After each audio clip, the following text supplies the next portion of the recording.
З миром Божим, дорогоцінні! Ісус Христос тримає в своїх руках книгу нашого майбутнього.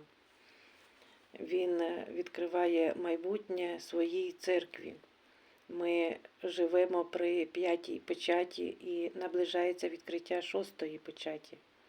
Ісус Христос, Він стримує зло.